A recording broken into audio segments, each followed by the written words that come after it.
rallies, creation and broadcasting of special programs, sponsored content, sports and entertainment, and advertising for small, medium, and large enterprises. All services are offered at competitive prices. Tune in daily to catch Luntha Television on Zuko on Channel 51, Starsat Channel 474, Star Times Channel 474, Topstar 474, Kriye 007, GoTV on Channel 807, Azam on Channel 386, and live streams on our YouTube and Facebook platforms. You can find us in Area 2 Lilongwe or can reach us on 0883 815 055. Come, let us help you grow your business.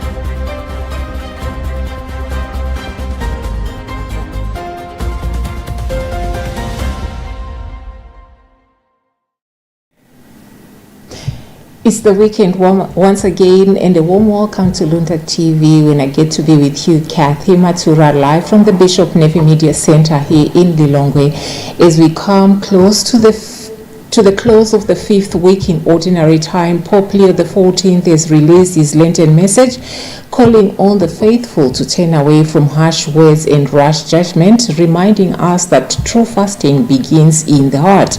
Closer to home, President Mutharika has delivered his State of the Nation address outlining government's economic recovery plan. We bring you reactions from Japan, economists and civil society. More in the headlines.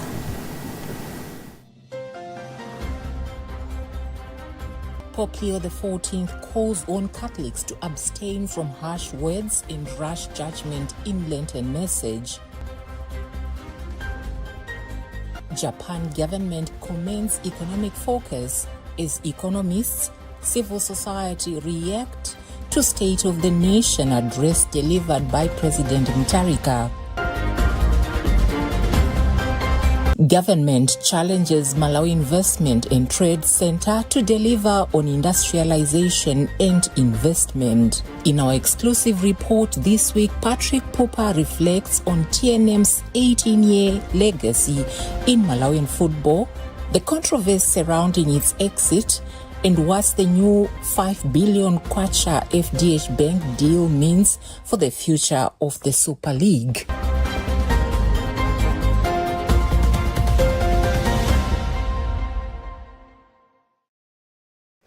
And now the news in detail.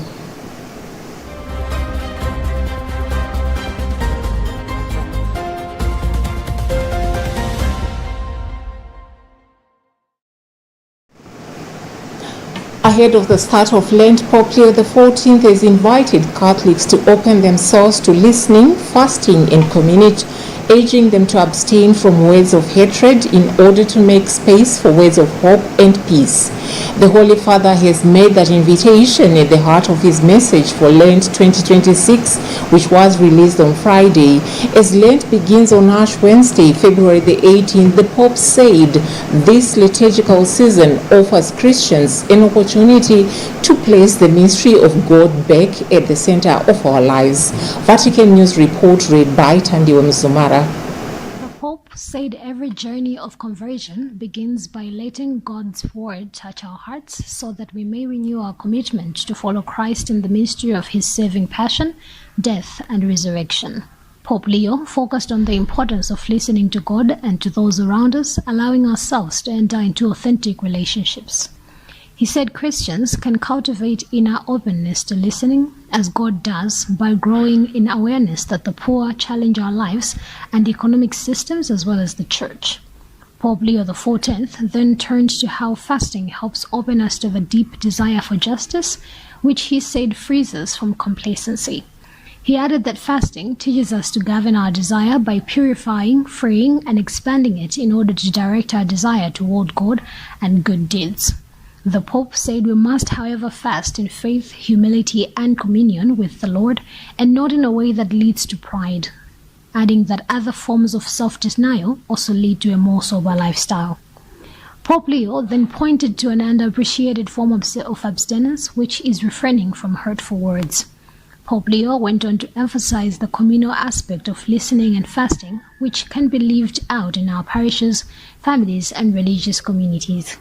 He said, by listening to the cry of the poor and setting our hearts on a path of conversion to Christ, we train our conscience and improve the quality of our lives and relationships. Pope Leo XIV concluded his 2026 Lenten message with a call for Christian communities to become places where those who suffer find welcome.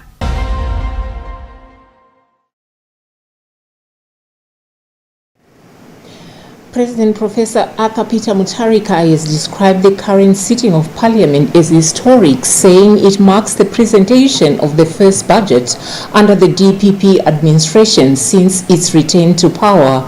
Opening the 2026-2027 budget meeting of the National Assembly, Mutharika said his government is now fully implementing its manifesto and economic recovery program to reverse what he called a man-made economic crisis.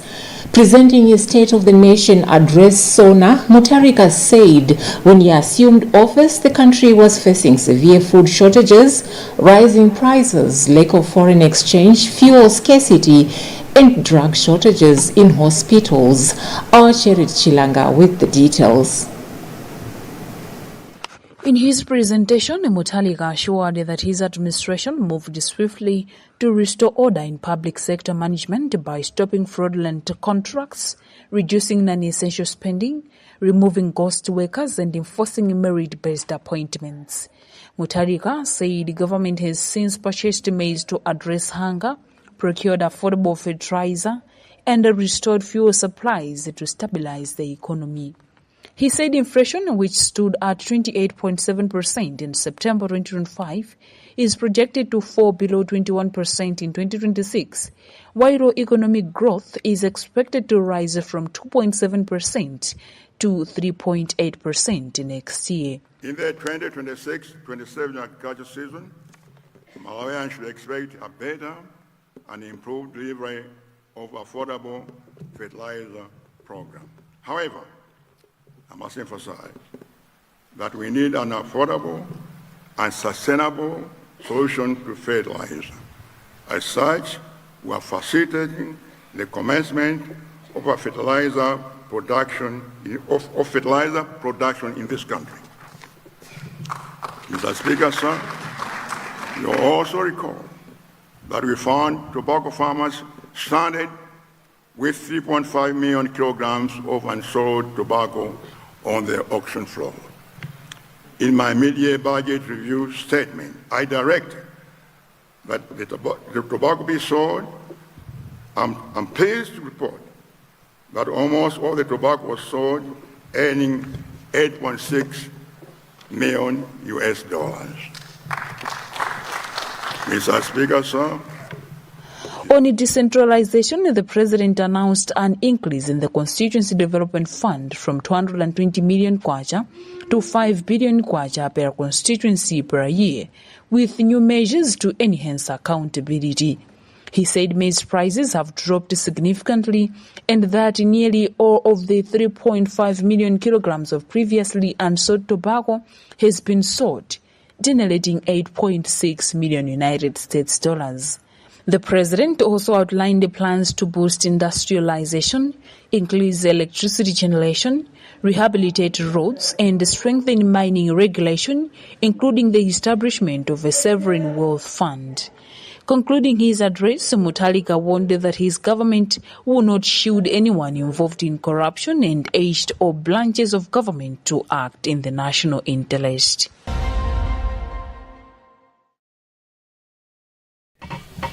The Japanese government has commended the economic direction outlined in the State of the Nation Address SONA, pledging to continue working closely with the Malawi government to promote business growth, infrastructure development, and broader economic recovery. Ambassador of the Japanese government, Naito Yasushi, said he is impressed with the SONA and emphasized the importance of stimulating economic growth through infrastructure, business promotion, and private sector support. The ambassador was speaking to the State of National Address, which President Mutharika is presented today at Parliament Building in Lilongwe. Here is Gift Kalonga with more. In an interview with Luntha TV, ambassador for the Japan government, Naito Yasushi, said he is impressed with the SONA, noting that the focus on economic growth is key to Malawi's development. He said Japan will continue working closely with the Malawi government to support infrastructure development, business promotion, and private sector growth to help in strengthening the country's economy. Economic growth, transport, skip, and also it will connect to the mining sector as mentioned. So we are encouraged by the companies, and then we will, on our side, we will continue to collaborate. On her part, the Economics Association of Malawi president, Betha Chikadza, said the SONA was a bit short, but included key issues the association was looking for, especially on economic recovery and people-centered policies. She welcomed measures on forex management, food availability, and the directive to review mining certificates as important steps toward strengthening the economy. She also highlighted the focus on education, road and air transport infrastructure, and other investments, noting that while the plans are encouraging, the association will closely monitor the national budget to ensure adequate resources are allocated for the full implementation of these initiatives. Investment, we should go in the right direction. However, we would still want to see what is going to contain in the budget, because it's, sometimes we can hear good stories in there contained in the SONA, but probably money cannot be allocated as it was required so that everything can be implemented in the year. So we will also wait for the budget so that we should see the allocations that will be there, so that we see the transformation. However, Human Rights Defenders Coalition Chairperson Michael Kayatsa said that while the SONA was well received and brief, it lacked detailed measures on how government plans to address the challenges facing Malawians. He noted that issues like food security and fertilizer costs need immediate attention, especially for farmers not benefiting from government programs. He also expressed concern over corruption, saying that although the president's commitment not to shield anyone implicated is a strong statement, there was no clarity on the progress of ministers facing cases or on how government officials defying austerity measures will be handled. Ministers and deputy ministers will not be allowed to travel more than once in a month. Now the question is, if a minister defies this directive, what will happen? Will there be consequences? That's what Malawi wants to hear. Because this is not the first time that we are hearing such measures being put in place. They were put in place by the previous government, but they were not complied with, which meant that they were there on paper, but in practice they were being defied and not being complied with, just like that, and without any consequences. Meanwhile, Parliament has adjourned until Monday, 16th February, when members of Parliament will start deliberating on the SONA. For Luntha News in Lilongwe, this is Gift Kalonga.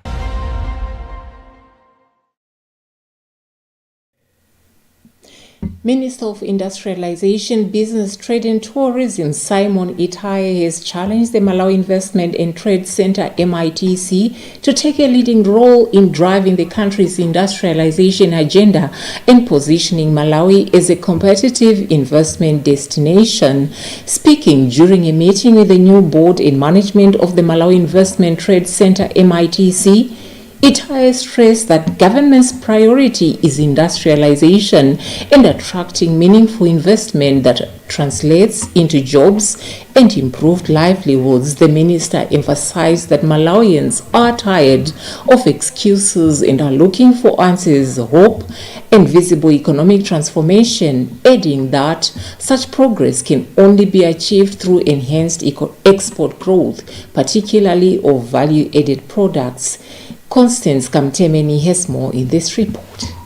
In his remarks, Itaye said the time for excuses is over, noting that citizens are looking for hope and tangible improvements they can feel on the ground. Citing Rwanda as an example, Itaye said the country once sent officials to Malawi on a learning mission, but surged ahead because it implemented strategies immediately instead of spending too much time in boardrooms. He went on to say that in Rwanda, registering an investment takes just 6 hours, compared to up to 8 weeks or more in Malawi. Itaye urged MITC to function fully as a one-stop investment center, simplifying processes, attracting serious investors, creating jobs, and boosting value addition through manufacturing. Speaking on behalf of Minister Itaye, Patrick Bota, the ministry spokesperson, emphasized that government's main focus is industrialization, with MITC playing a central role in facilitating investments, creating jobs, promoting value addition, and building Malawi's export-ready economy. Rwanda actually turn around for somebody who wants to register a business or an investment is actually within 6 hours. So you can see the difference there. So the minister said enough talk, because talk is easy, but we need to be seen to be moving. We can't be giving excuses all the time because Malawians are tired of excuses. They want the change to be seen. They want to feel the change on the ground. Meanwhile, board chairperson for MITC, Conrad Bako, has assured that as a board, they understand their mandate very well and the weight of a task ahead, but will count on the ministry for technical support and direction. For Luntha News in Lilongwe, this is Constance Kamtemen.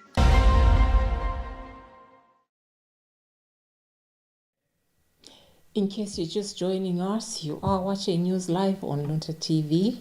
Here is a recap of the top stories.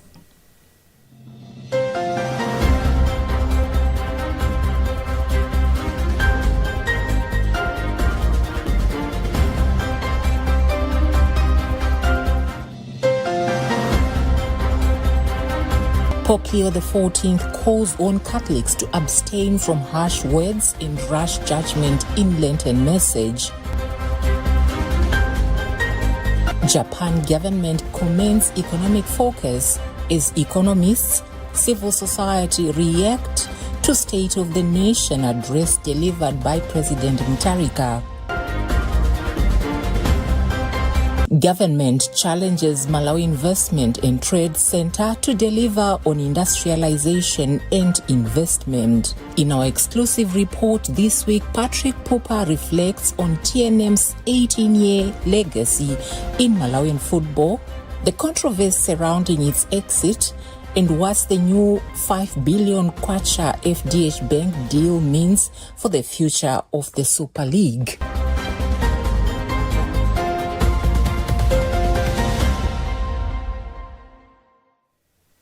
Moving on with preparations intensifying for the March 17, 2026 by-elections, the Malawi Electoral Commission MEC has rolled out a training of trainers program to strengthen the management of the candidate nomination process. The training is designed to ensure that officers responsible for handling nominations are fully equipped to conduct the exercise professionally and in line with electoral laws and procedures. Speaking in an interview, Acting Deputy Chief Executive Officer responsible for operations, Hastings Bota, said Nominations mark the foundation of any credible election as they determine who ultimately appears on the ballot. He stressed that proper handling of the process is crucial to safeguarding the integrity of the by-elections, adding that the trained officers will in turn mentor and guide other staff assigned to oversee nominations in constituencies and wards nationwide. Alison Banda reports.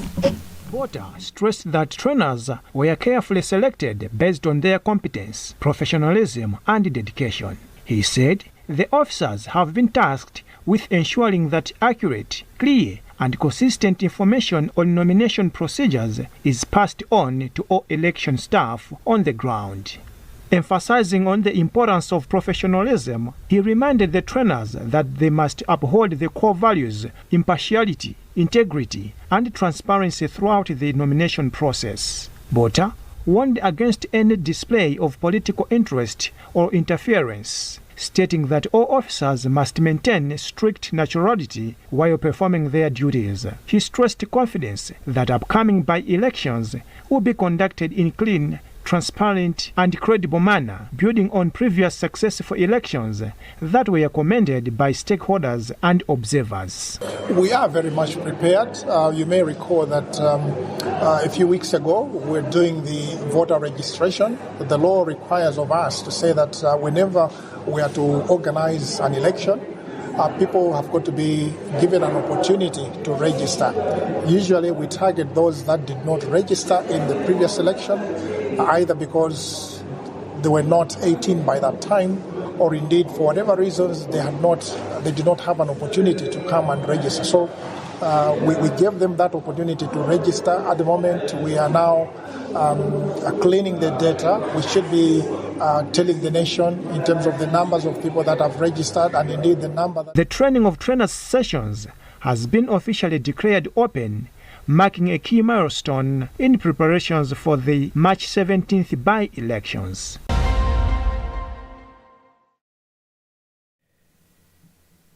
The Malawi Coalition of Kabaza stakeholders and associates, Marco Casa, has welcomed the continued collaboration with the Malawi Police Service in promoting road safety among motorcycle operators, particularly through the impounding of motorcycles being operated without helmets and other required protective gear. According to Marco Casa chairperson Moses Malabu, the move is a positive outcome of previous engagements between the coalition and the police, where both parties agreed to strengthen enforcement of traffic regulations to enhance safety among Kabaza operators and the general public. Emmanuel Chowocha reports. Mwalabu said operators should not be surprised if their motorcycles are impounded, as the requirement to wear helmets and protective clothing has long been communicated to them. He revealed both last year and this year, Makokasa received numerous complaints regarding motorcycle operators riding without proper protective gear, a situation that has contributed to an increase in road accidents. According to Mwalabu, the current enforcement measures are a welcome step and reflect the implementation of the resolution made in collaboration with the stakeholders such as Malawi Police Service and Malawi Revenue Authority. He emphasized that the coalition is not surprised by the action of the police, as it aligns with the agreements aimed at improving safety standards within the motorcycle transport sector. Country to let our members to go and register their motorcycles, as well as to go and the lane highway code so that they can be able to have license. And we are working hand in hand with the different institutions, including the driving school institutions, government agencies like the DRSS, TSS, police, as well as the MRIA. As stakeholders, we are working hand in hand. Meanwhile, Makokasa has urged its members to ensure their motorcycles are registered with the Directorate of Road Traffic and Safety Services and to undergo proper driving lessons at recognized driving schools to help Malawi roads safer and accident-free.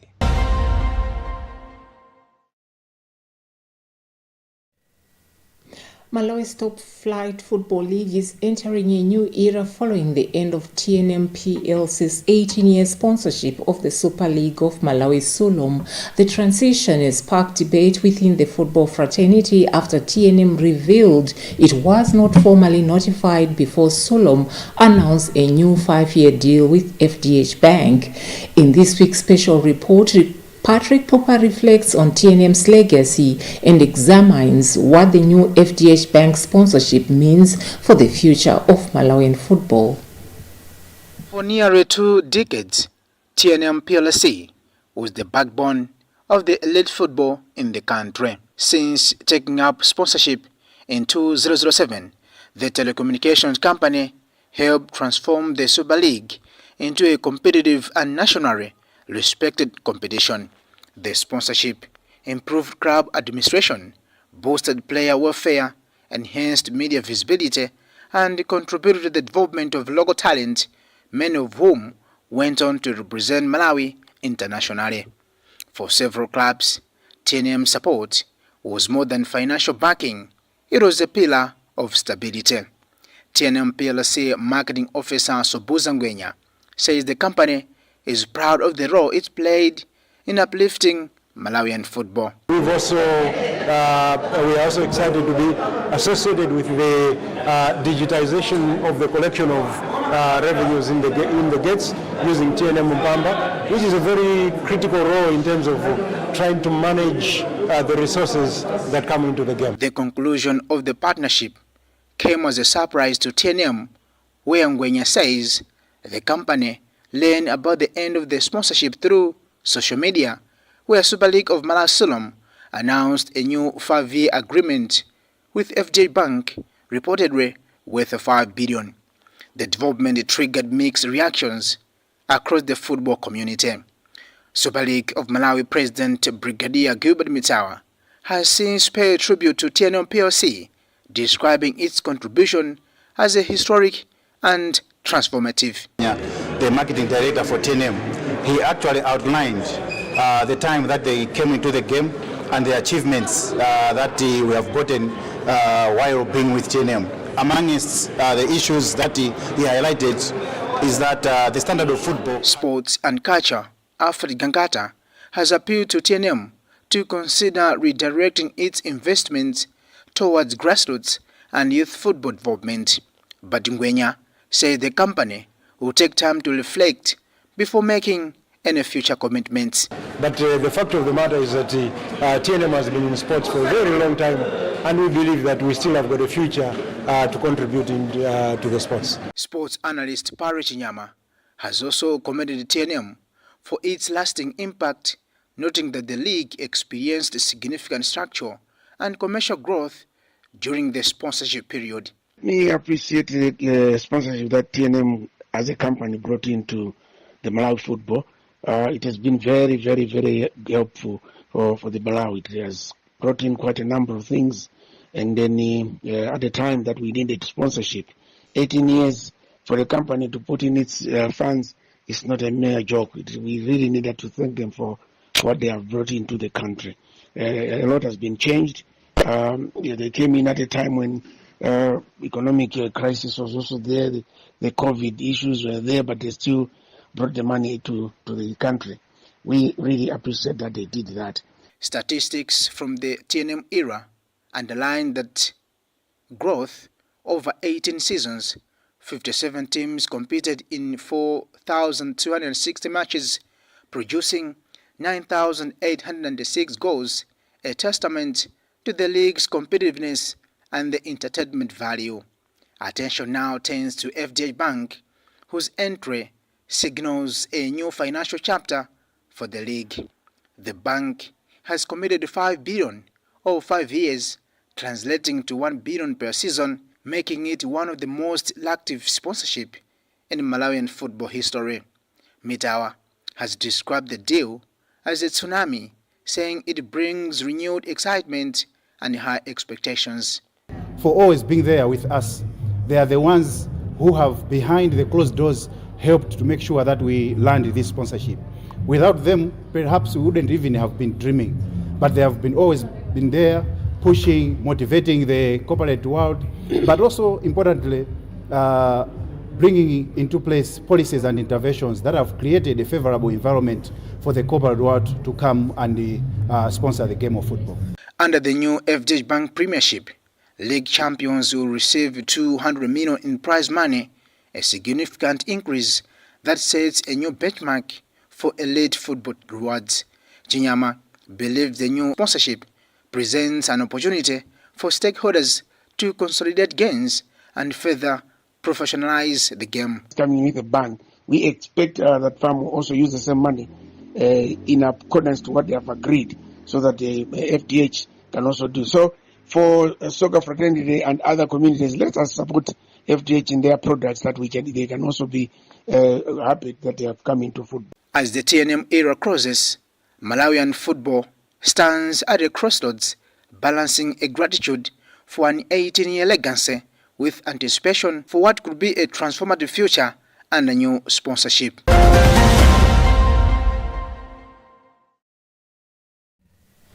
That special report on Malawi's top flight football sponsorship transition from TNM to FDH Bank marks the end of this bulletin. But before we go, here's a recap of the top stories. Pope Leo XIV calls on Catholics to abstain from harsh words and rash judgment in Lenten message.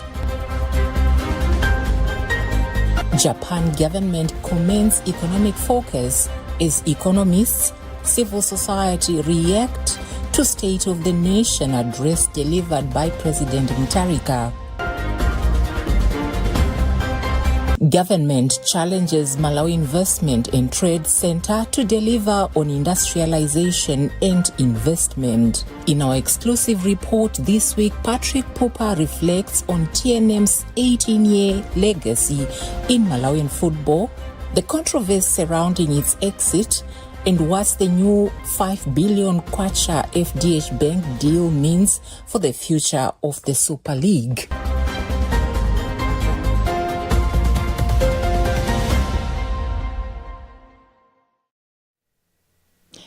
As we enter the last weekend before the season of Lent, we carry with us two messages that call us to reflection. From the Vatican, Pope Leo XIV invites us to prepare our hearts not just with prayer and fasting, but with words that heal rather than harm.